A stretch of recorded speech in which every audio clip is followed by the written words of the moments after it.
La oscuridad no siempre se presenta con un grito.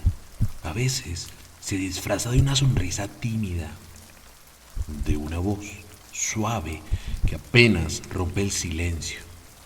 Y, sin embargo, detrás de esos ojos tranquilos hay un universo retorcido que aguarda su momento. Hoy abriremos la puerta de un apartamento donde el olor metálico del miedo se mezclaba con el de la soledad. Hoy entraremos en la mente de Jeffrey Dahmer.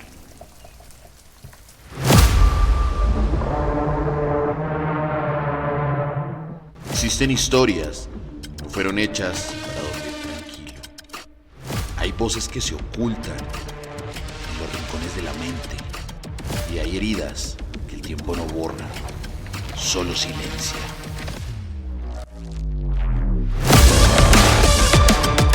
Esto es Enigmático, donde la oscuridad se encuentra con la mente.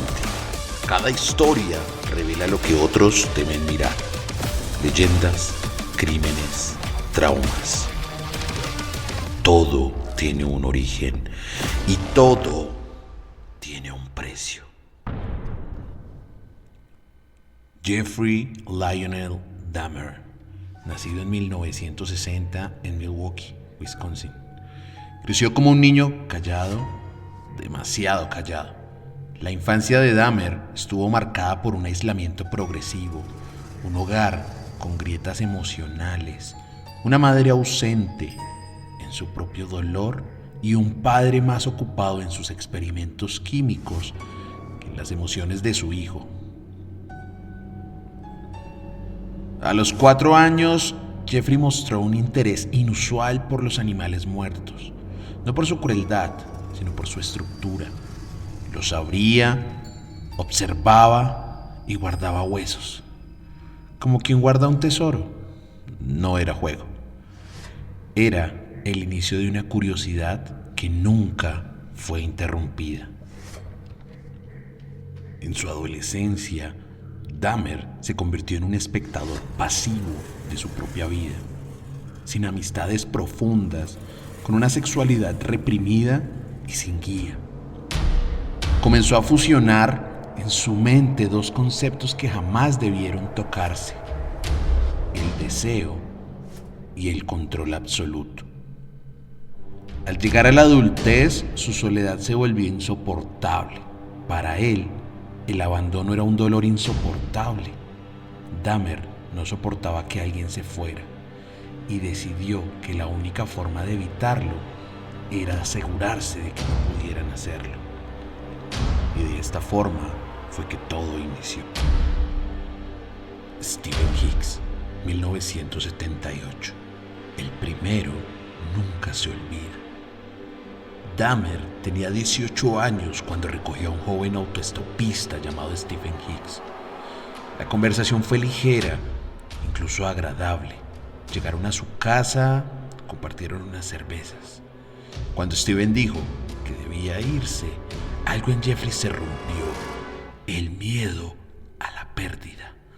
Ese vacío que conocía demasiado bien lo impulsó a detenerlo, pero para siempre.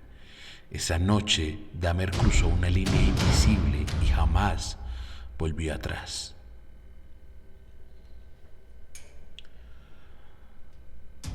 Stephen Tuomi, 1987. Años después, en una habitación de hotel, Jeffrey despertó y encontró el cuerpo sin vida de Stephen Tuomi a su lado. Lo extraño es que él aseguraba no recordar haber tomado la decisión, como si su mente hubiera operado en piloto automático, como si su deseo inconsciente hubiera tomado el control mientras él dormía. Este caso marca un antes y un después. Dahmer ya no buscaba solo compañía, buscaba preservar el momento, evitar que se le escapara. Conerak Sinthasson Fall, 1991. Este fue uno de los episodios más perturbadores y a la vez reveladores de su mente. Conerak tenía 14 años, escapó del apartamento de Dahmer, confundido y débil. Fue encontrado por vecinos que llamaron a la policía, pero Dahmer, con su tono tranquilo y su habilidad para manipular, convenció a los agentes de que era su pareja adulta y que todo estaba bajo control. Lo llevaron de nuevo directo al lugar donde ya nada podía salvarlo. Este caso no solo muestra su manipulación, sino también cómo su apariencia normal le dio impunidad. ¿Y qué pasó después? Tracy Edwards, el 22 de julio de 1991, sobrevive. Huye esposado del apartamento 213 y claramente llama a la policía. Una vez estos llegan, los oficiales entran y encuentran evidencia abrumadora de múltiples crímenes y conservación de restos.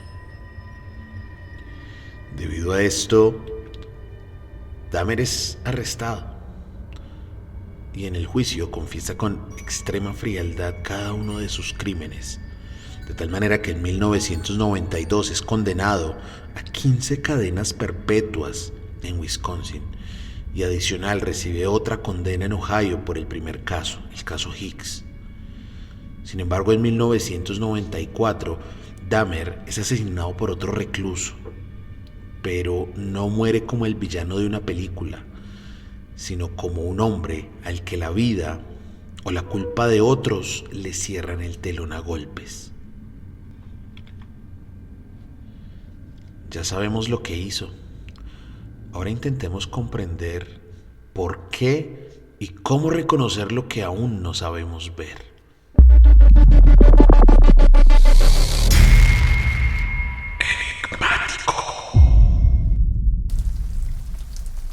Dahmer es un caso particular. Si lo analizamos de una forma específica, podemos hallar patrones que pueden ser compatibles con trastornos de personalidad antisocial, con algunos rasgos psicopáticos, es decir, falta de empatía genuina, cosificación, violación sistemática de normas, remordimiento superficial. Pero tenemos más cosas que contar. Un patrón parafílico coercitivo centrado en la anulación de la voluntad ajena. No busca dolor por sí mismo, sino control absoluto y presencia permanente. Asimismo, el uso crónico de alcohol para desinhibir es una forma de apagar la culpa incipiente y ejecutar fantasías. Apego desorganizado. Lo amado se percibe amenazante. El abandono es intolerable. Por eso, la solución es inmovilizar al otro.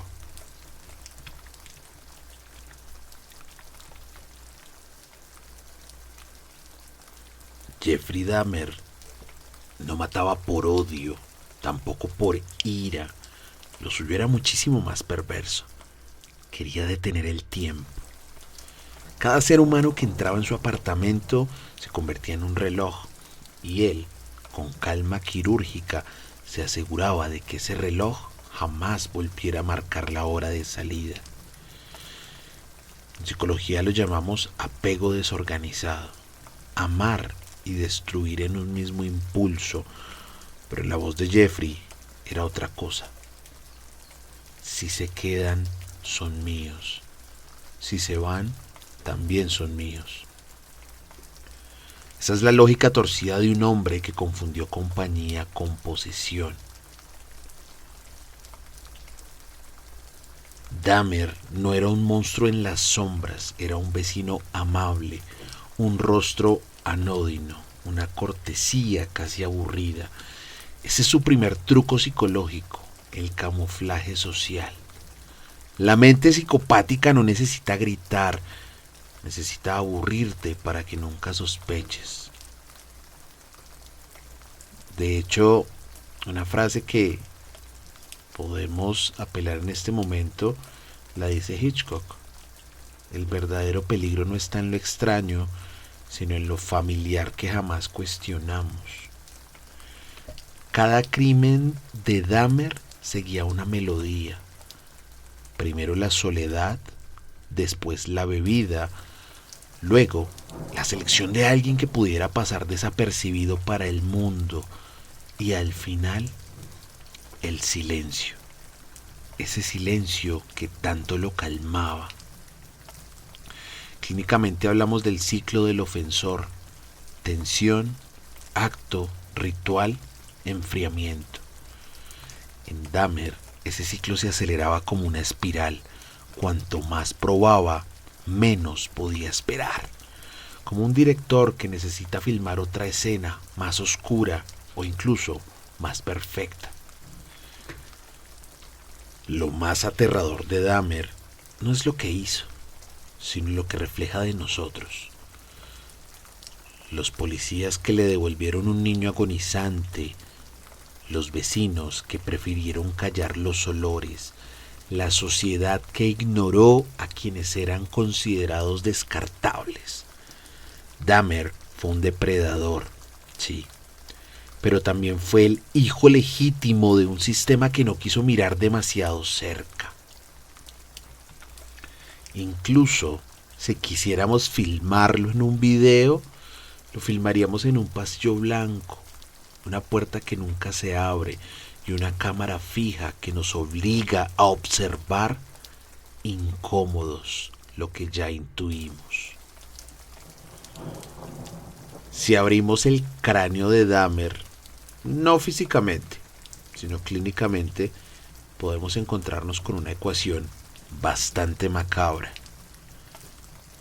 Un apego roto que convirtió el amor en miedo, un deseo obsesivo de controlar el tiempo y al otro, un alcohol constante que apagaba su conciencia y encendía sus impulsos, y una sociedad dispuesta a mirar hacia otro lado.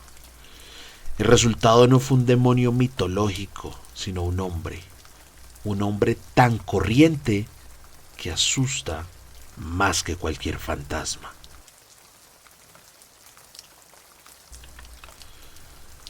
Dahmer nos obliga a preguntarnos algo incómodo.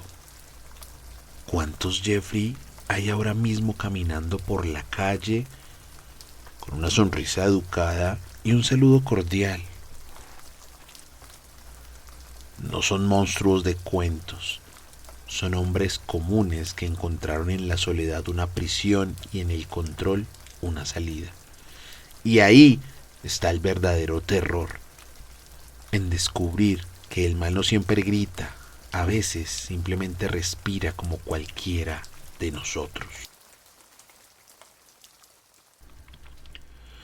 Si este episodio te hizo pensar en la delgada línea entre deseo, control y soledad, compártelo y suscríbete a Enigmático.